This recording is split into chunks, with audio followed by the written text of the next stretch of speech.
Oi, gente, e aí, como vocês estão? Espero que animados. Hoje a gente está aqui para a primeira aula sobre redação do Humanize-se Enem, tá?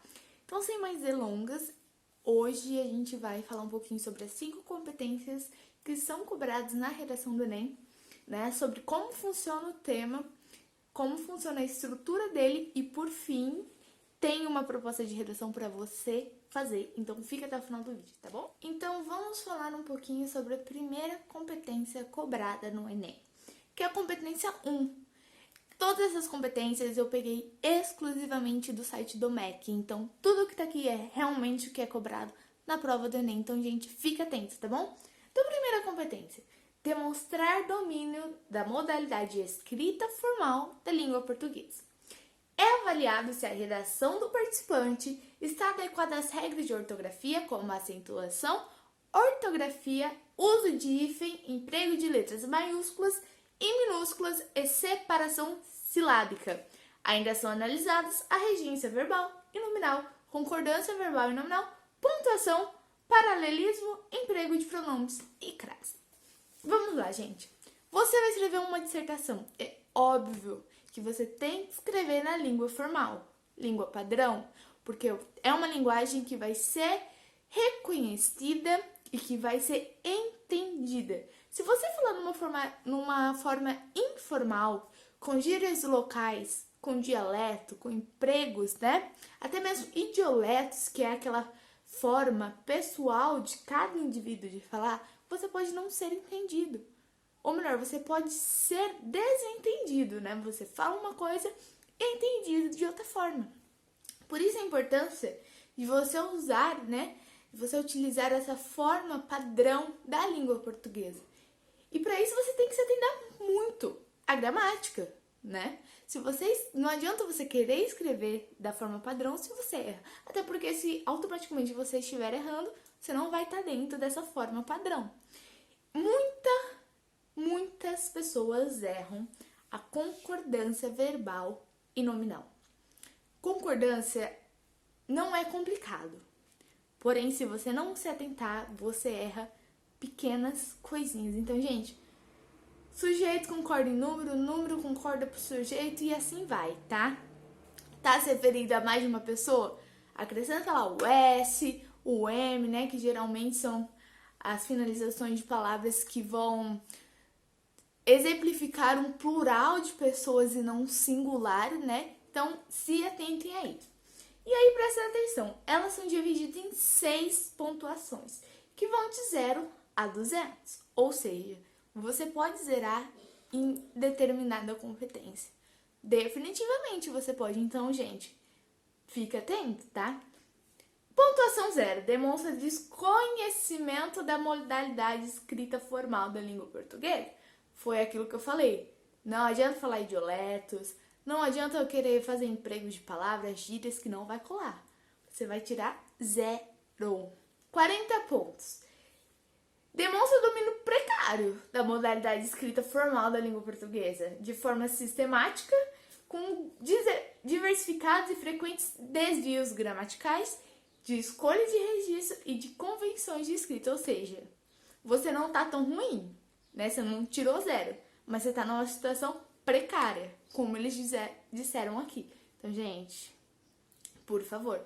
80 pontos, domínio insuficiente. 120, mediano. Geralmente os alunos ficam entre 120, 160 e aqueles que são, ó, nota 10, vão para 180, vão para 200 e olha só, muito bem, viu? 160, um bom domínio. Escrita formal, boa escolha de registro, poucos desvios gramaticais. Eu sei que é muito difícil não ter desvio gramatical. É muito difícil não ter nenhum errinho, né? Mas se você tirou 160 até 180, você não tá aqui na tabela, tá? Mas é um número compatível. Muitas pessoas tiram 180 também, né? Que tá tipo pertinho do 200, mas você cometeu aquele pequeno desvio, você não tirou 200, mas tá ótimo. E 200 pontos, excelente domínio. Ou seja, você não precisa mais de nada, você tá feito. Soube escrever, então provavelmente você vai saber articular também as outras competências. Competência número 2. Compreender a proposta de redação e aplicar conceito das várias áreas de conhecimento para desenvolver o tema, dentro dos limites estruturais do texto dissertativo argumentativo em prosa. Olha quanta coisa a gente tem nessa competência. Compreender a proposta. Ou seja, se a proposta está falando da inclusão dos surdos no Brasil para a educação, na educação, você não vai falar só da educação, nem só da inclusão dos surdos. Você vai mesclar os dois. Vai falar da inclusão desse deficiente auditivo dentro da educação. Aplicar conceito das várias áreas de conhecimento. Se você vai falar disso, você tem que saber como está a educação, como são as pessoas que frequentam o ambiente escolar. São pessoas que geralmente fazem a inclusão ou a exclusão. E por que eles fazem? Porque são baseados numa sociedade como? Preconceituosa? Talvez. Para desenvolver o tema dentro dos limites estruturais, dissertativo, argumentativo em prosa. Então já tá falando, dissertativo, argumentativo, você vai dissertar, você vai escrever e você vai argumentar. E sim prosa, o que é prosa? Tipo livros, né? Essa narrativa, porém uma narrativa de 30 linhas, né? Então não é, por exemplo, um poema, tá? Não é um soneto, não é nada disso, é uma prosa, tá? Você vai escrever até o final da linha, vai voltar a escrever de novo, e é isso. Então vai, avalie as habilidades integradas da leitura e da escrita do candidato. O tema constitui o núcleo das ideias sobre os quais a redação deve ser organizada e é caracterizado por uma delimitação de um assunto mais abrangente. Então vamos lá. Número 0, fuga do tema. Fugiu do tema, gente, já era. Você pode escrever uma redação belíssima, mas fugiu do tema, então você não tá fazendo a prova no Enem. Você tá pensando em outra prova, porque você tá falando de outra coisa, tá? 40 pontos. Apresenta o assunto. Porém, demonstra um domínio precário do texto dissertativo argumentativo. Então, é o que eu falei. Você sabe falar sobre a inclusão. Só que você não escreve dissertativo argumentativo. Você não dá argumentos, você não fala sobre, você só fala, você faz um poema lindo e belíssimo, né? Sobre os surdos e como eles não devem se limitar, porque a vida não é isso, blá, blá, blá. Você fugiu. Você não tá argumentando. Você muito menos tá dentro da prosa, que é pedido, entendeu? 80 pontos. Desenvolve o tema, né? Cópia do textos motivadores ou apresenta domínio insuficiente. Pelo amor de Deus, gente. A gente tem 3 temas de apoio na prova do Enem, né? 3 textos de apoio. Geralmente são gráficos e também um pequeno texto discursivo aí, né? Pelo amor de Deus, não copia. Não copia nenhuma parte. Você pode usar o que tá lá, tipo assim, dados estatísticos e tudo mais, com certeza. E você deve usar pra enfatizar. Só que você deve dar a fonte, entendeu? Então, se lá tá falando que a ONU fez uma pesquisa com 100 mil pessoas no estado de São Paulo, você fala, segundo a ONU, no ano de 2013, 100 mil pessoas foram entrevistadas no estado de São Paulo e falaram que sim, houve um aumento e um maior contágio de dengue no Brasil e no estado e assim por diante. Você dá a fonte, tá? 120 pontos. Desenvolve o tema por meio da argumentação, apresenta o domínio mediano, porém, né, tem os seus desvios. E assim vai, né? 160 é uma boa argumentação e 200 desenvolveu plenamente o seu texto dissertativo argumentativo, tá? Competência número 3. Selecionar, relacionar, organizar e interpretar informações, os fatos, as opiniões e os argumentos em defesa de um ponto de vista. Isso é muito importante. O candidato deve elaborar um texto que apresente claramente, sem rodeios, uma ideia. E essa ideia precisa ser defendida com argumentos que irão justificar a posição em relação à temática da proposta de redação. Ou seja, trata da coerência, tá? Entre as ideias apresentadas no texto, que é garantido pelo planejamento prévio, né? A escrita, ou seja, pela elaboração de um projeto. Todo texto argumentativo, dissertativo e argumentativo precisa ter o quê? Uma ideia geral e uma tese. Ou seja, você tem que apresentar uma ideia que condiz com o que você acha. Porém, você não pode simplesmente jogar aquela ideia. Não. Você vai defender aquela ideia. Você vai ter 3 parágrafos, né? Que geralmente é o apropriado para você desenvolver, para você defender essa tua ideia. Entendeu? E você vai mostrar com fatos. Então, você vai mostrar com pesquisas, tá? Com uma realidade local, com uma realidade necessária, que vai enfatizar. Porque não adianta você querer defender uma ideia, só que você não tá se baseando em fatos reais. E é por isso que a gente tem aqueles textos de apoio, entendeu? Para você ter mais uma estatística, mais uma defensoria, né, do seu ponto de vista, tá bom? Então vamos lá. Fez, zerou. Você não apresenta nada. Não apresenta fato, não relaciona o tema, não defende nada. 40 pontos. Pode até apresentar as informações. Só que assim, sem ponto de vista. 80 pontos, você apresenta algumas informações. Você até defende, só que assim, de forma desorganizada. Ou seja, você não segue aquela estrutura necessária. 120 a 200, razoável, tá? Competência número 4. Demonstrar conhecimento dos mecanismos linguísticos necessários para a construção da argumentação. São avaliados os itens relacionados à estrutura lógica e formal entre as partes da redação. Então, a organização exige que as frases e os parágrafos estabeleçam entre si uma relação coerente, né? E também essa interdependência entre as ideias. Então, preposições, conjunções, advérbios, locuções adverbiais são geralmente as responsáveis, né, por essa coesão, ou seja, por esse ligamento com o que você disse anteriormente, tá? Para poder, sim, estabelecer essa inter-relação entre as orações, né, entre as frases e os parágrafos. E cada parágrafo será composto por um ou mais períodos articulados. Cada ideia nova precisa estabelecer relação com as anteriores. Eu acredito que isso vocês tenham aprendido desde sempre, né? Porque assim, gente, escrever um texto, você não vai jogar as ideias. Principalmente aqui, onde no primeiro parágrafo, o que você vai fazer?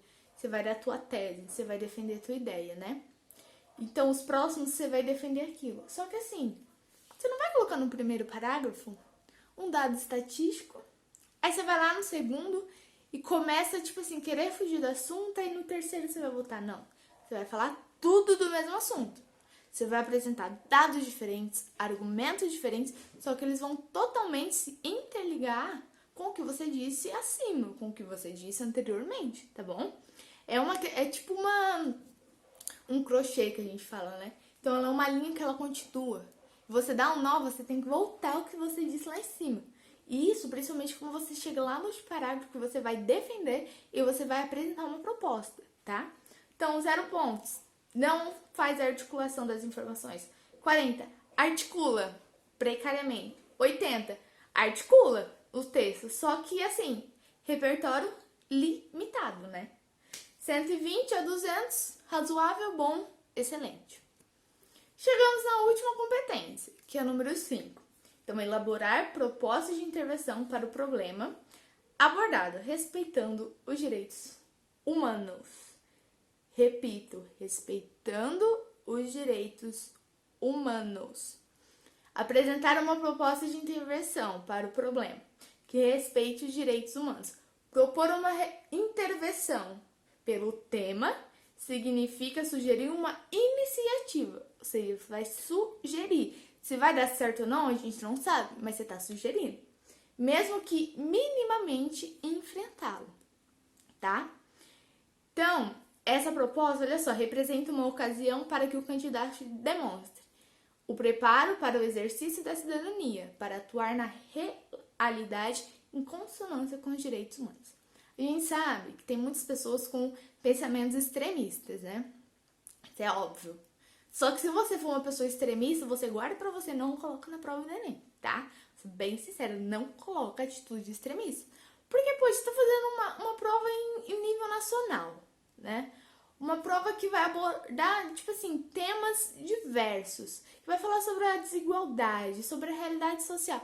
Já chega lá na tua redação, você já tá falando sobre um tema que vai abordar algum problema enfrentado pela sociedade e você vai simplesmente ir contra todos os direitos humanos com uma atitude extremista? Ah, porque tem que matar, porque tem que prender isso aqui. Não, óbvio que não. Você como cidadão de bem, que exerce a cidadania, você vai apresentar uma proposta que vai respeitar os direitos humanos, entendeu? Por mais que você seja contra, que você sabe que não vai dar certo, não interessa. Você vai respeitar os direitos humanos, senão acabou a redação. Você vai zerar, literalmente, tá? Então, pontuação 0, não apresenta proposta de intervenção. Ou melhor, não apresenta uma proposta que não condiz nada. Então, você tá falando de saúde pública, entendeu? Aí você tá falando que da dengue, aí você vai falar assim, ah, mas por que na educação? Pelo amor de Deus, gente, não façam isso, tá? 40 pontos. Apresenta uma proposta de intervenção mais vaga. Tipo assim, o problema tem que ser sim, selecionado e fica a par dos deputados federais. O que eles vão fazer? Você tem que explicar. Mas o que eles vão fazer? Entendeu? 80 pontos. Elabora. Insuficientemente, né? 120, mediana. 160, bom. 200, perfeito. Agora, eu fiz aqui o tema. Eu queria falar sobre o tema porque o Enem, ele assim, ele elabora uma prova que você sabe. Porém, ele te pega. Porque assim, eu costumo pensar que o Enem, ele faz o seguinte no tema dele. Ele pega um tema geral, igual eu fiz aí, né? Não é um fluxograma, mas como se fosse, né? Um tema geral e ele vai especificar esse tema, tá?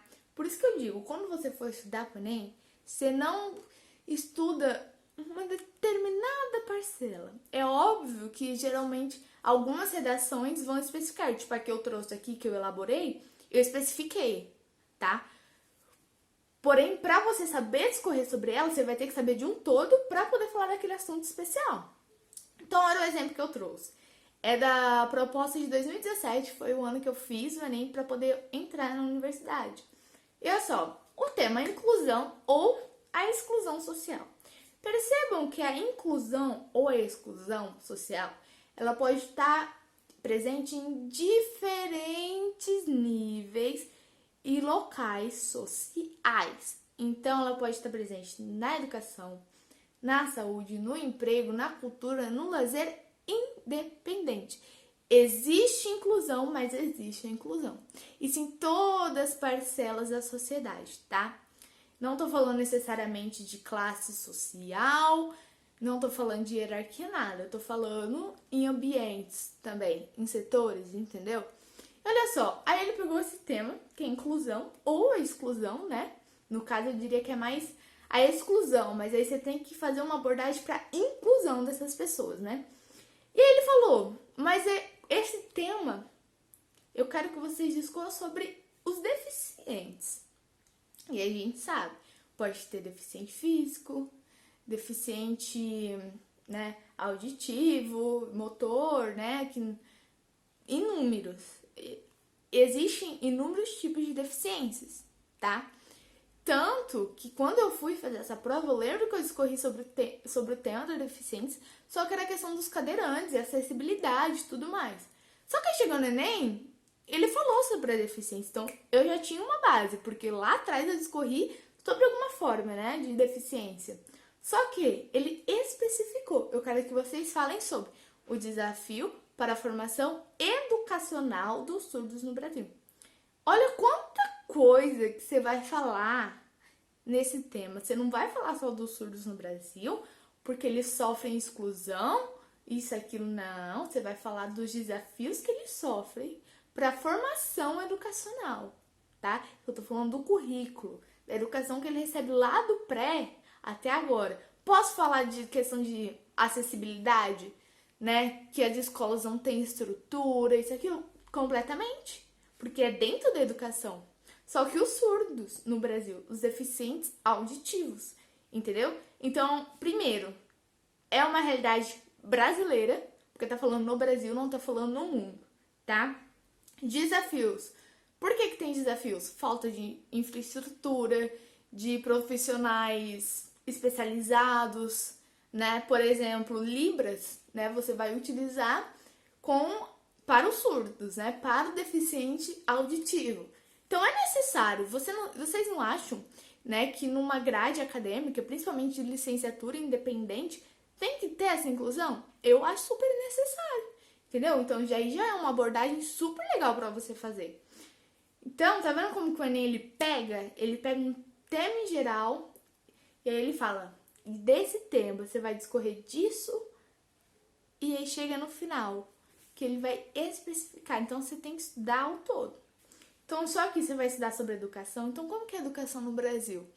Ela é precária, isso todo mundo sabe, né? Não tem profissionais preparados para lidar com esses alunos que são deficientes auditivos. Mas talvez esse lidar não seja nem a questão de depois de formado, sabe? Mas sim lá na graduação, que a instituição que ele estava não forneceu ou não deu, né? O atendimento não deu, não achou importante a inclusão de uma matéria de Libras, por exemplo, para inclusão. Se você pega aí, né, uma grade de uma graduação, quase não vai ter se tiver algum tipo de deficiente, ainda mais um deficiente auditivo, né? Porque não vai ter um profissional especializado que vai estar lá, né, mostrando para ele, fazendo essa linguagem para ele entender, para ele compreender. Não vai ter. E por que não vai ter? Porque talvez não houve investimento, ou porque também, como eu conheço casos de perto, né, que a escola, na verdade um governo em si, simplesmente não acha necessário e quer colocar dois alunos para um tutor. Gente, é muito difícil, entendeu? Muito difícil. Então olha quanta coisa que você pode escorrer na redação do Enem se você estudar um todo e começar a especificar ele. Então quando você pegar um tema, tipo saúde pública, começa a pensar, mas eu posso ligar com saúde pública onde, né? O SUS, que oferece tratamento psicológico, né? Saúde pública em questão de vacinas para crianças recém-nascidas. Gente, muita coisa, tá? E aí a gente vai falar rapidinho agora sobre a estrutura da redação, que eu já comecei lá atrás, só que é muito bom, né? Ir retomando isso, porque vocês vão escrever uma redação daqui a pouquinho, eu espero. Então vocês têm que saber a estrutura. Então a gente começa pela introdução. Então você vai apresentar o tema. Vamos lá. Tema: violência contra a mulher, né? Que aqui é o exemplo. Você não vai fazer rodeios. Você vai falar, por exemplo, há muito tempo a mulher na sociedade é vista como um objeto, né? Ela é uma objetificação, não só dos homens, mas da sociedade em geral, né? Porque desde antigamente a gente viveu com uma sociedade totalmente patriarcal e misógina, isso, aquilo, entendeu? Você vai falar, você já vai dar assim, ó, violência contra a mulher, tá? E aí você vai elaborar algumas linhas de raciocínios, ou seja, você vai interligar o que você vai discutir nos próximos parágrafos. Então, se eu vou falar, por exemplo, do feminicídio, que tá dentro da violência, só que não especificadamente. Aqui tá falando violência contra a mulher. A gente sabe que há vários tipos de violência contra a mulher. Violência doméstica, né? Aí entra violência psicológica, física, sexual. Muito tipo de violência, tá? E aí você vai interligando. Tipo assim, violência contra a mulher, eu falei isso, que é muito comum, aí eu falo assim. E as mulheres são submetidas diariamente, né, a violência psicológica, física. E aí lá no desenvolvimento, como tá aqui, você vai começar a falar o que é a violência doméstica. Aí você vai dar um dado estatístico, por exemplo, todos os dias, tá? Isso é real. Há no mínimo 15 casos de violência doméstica no Brasil, que totalizam quase 6.000 casos anuais. E aí, você pode falar, mas isso pessoas que denunciam. Que você tem que lembrar daquelas parcelas das mulheres que têm medo de fazer denúncias, entendeu? Ou que sofrem, tipo, pressão, ou até mesmo tá encarcerada dentro de casa e não tem como fazer denúncia. Você tem que abordar tudo isso. Se você for falar sobre uma coisa, você vai realmente apresentar os fatos para chegar lá no final e falar, isso é realmente um problema, porque lá na tua tese você falou que isso era um problema frequente, tá bom? E uma forma de você deixar isso organizado, né, seria exatamente deixar um parágrafo para cada ideia. Tipo assim, não misturar muito, não fica muita informação, você discorre pouco sobre aquela informação, entendeu? E no final você diz e não diz, tá? Então, aí tem um exemplo, né, da introdução, argumento 1, argumento 2. Vou falar sobre a mídia, sobre a mulher como objeto sexual, mercado de trabalho, né, sobre aquela imagem, não, mas mulher tem que ficar em casa cuidando dos filhos, que aí você já fala, mas hoje já mudou, entendeu? Hoje, muitos homens ficam em casa e a mulher vai trabalhar e vai sustentar a casa, entendeu? Apresenta tudo isso. Aí lá na tua conclusão, que você vai retomar tudo que você já falou de forma muito rápida, até porque você só vai ter 30 linhas para fazer isso, você vai justificar aquilo que você falou, entendeu? Que a mulher realmente sofre muito, por que ela sofre muito, entendeu? Aí você pode usar até referências históricas, que eu acho muito plausível, né? Porque se um homem já tá baseando na história, automaticamente já é um dado verdadeiro, né? E você vai falar, por exemplo, aqui, né? Necessidade de mudanças, punições mais rígidas, né? Tipo Maria da Penha. Por que a Lei Maria da Penha foi criada? Porque a gente tinha essa mulher, a Maria, né? E que simplesmente ela sofria agressões habituais do seu parceiro, do seu então marido, tá? Até tentativas de homicídio contra ela. E quando ela recorria à justiça, ela não era atendida. Então foram anos e anos assim. Até que um dia, finalmente, ela conseguiu e foi criada a Lei Maria da Penha em proteção a essas mulheres, entendeu? E aí, olha só o tanto de coisas que você pode abordar dentro de um tema. Isso porque a gente só tá falando da violência contra a mulher. Imagina se ele especificasse isso. Muito mais coisa, tá? Então vamos passar aí pro último, né? Última parte. Que é onde eu vou dar pra vocês, né? Que eu vou deixar disponível o material sobre o tema para o treino, né? Da redação. Presta atenção aí no tema que eu elaborei. Os desafios da saúde pública com a parcela de jovens depressivos no Brasil. Poxa, quanta coisa, né? Desafios da saúde pública. Então você já vai ter que saber. Aí, quais são os desafios da saúde pública no Brasil? É aquilo que eu falei. Pouca infraestrutura. Eles não incentivam, né, os profissionais da saúde, né? Mas aí eu tô falando com a parcela de jovens depressivos. Então eu tô aí objetificando mais duas coisas, que é a parcela de jovens depressivos. Então você vai falar dos jovens, não são os idosos, não são os adultos, não são as crianças. São jovens depressivos, tá? Não é diabético, não é hipocondríaco, nada. É depressivos no Brasil. E como a saúde pública, o sistema de saúde pública trabalha com eles, entendeu? Aí você pode citar o SUS, várias outras coisas. Aí eu trouxe 2 gráficos. Eu trouxe mais gráficos do que texto, na verdade. E vocês vão ver a partir dos gráficos, entendeu? Aí eu tenho um dado mundial que você pode utilizar até chegar no Brasil. Eu faço muito isso. Eu pego dados mundiais e vou categorizando até chegar no Brasil, tá? Então, no mundo, tem mais de 300 milhões de pessoas. tá? É como se fosse 1,5 Brasil de deprimidos. Ou seja, mais de 300 milhões de pessoas que sofrem com depressão no mundo. Só no Brasil seria 1,5 Brasil, né?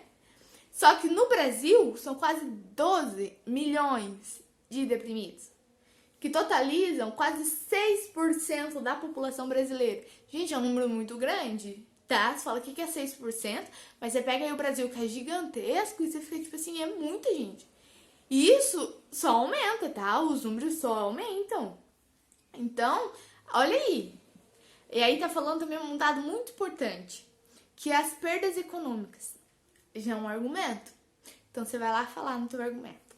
Porque pessoas deprimidas tendem, por exemplo, a se encarcerar em casa, não ter vontade de nada. E isso gera resultado em coisas inimagináveis, como, por exemplo, a economia de um país que sofre com a perda desses jovens trabalhadores, fica com uma parcela talvez idosa da população trabalhando, entendeu? Perde economicamente porque ele não tem vontade de estudar. Então, para as faculdades privadas, por exemplo, não vai ter retorno financeiro e assim por diante. Olha quanta coisa você pode falar. E aí, outro dado, que é mais comum do que você imagina, né? Que tá nomeado aí. Aí tá falando especificadamente do Brasil, né? São Paulo é a cidade com maior incidência de transtornos mentais no mundo. Essa cidade é São Paulo, né? Gigantesca. Então, obviamente que vai ter muitos deprimidos, né? Mas por quê? Por exemplo, São Paulo vai ter muitos deprimidos. Porque é uma cidade diversificada, né? Então você vê muita coisa, como você também vê muita violência, né? Muito descaso. Tudo isso pode gerar, né, um distúrbio aí mental, uma depressão, tá? Uma ansiedade. Isso é muito comum. Tipo assim, fatores externos que influenciam internamente esse jovem, tá? Isso começa na escola, isso começa na família, num relacionamento, muitas e muitas e muitas coisas, tá? E aí, por fim, eu trouxe um texto que eu não vou ler porque tá grande, né? Que aí vocês vão ter no material, que é sobre uma deputada federal, a Raquel, e ela tá falando de descaso com a saúde pública brasileira. Eu trouxe esse texto exatamente para vocês terem uma base de como tá a saúde brasileira, tá? Então, gente, é basicamente isso, o tema que eu propus para vocês e a aula de hoje, tá? Você pode procurar outros textos de apoio? Completamente, né? Você pode, você deve, porque quanto mais texto de apoio, mais abrangente. Só que lembre-se que no Enem você só vai ter 3 textos de apoio, muito menores do que o meu, né? Então, estudem. Eu vou estar, o material está disponível, voltem aí no material se vocês tiverem alguma dúvida. Mas basicamente é isso, lembre-se das competências que são cobradas no Enem, para você não fugir do tema, tá? Então é isso, gente, se inscreve no canal, tá? Porque aí toda vez que tiver vídeo novo, quem for da turma ou quem não for logado, essa semana eu acredito que vai ter aula de literatura sobre o quentismo. E depois é barroco, que vai ser comigo, tô muito animada porque eu amo literatura. Então é isso, gente. Um beijo e até mais, tá?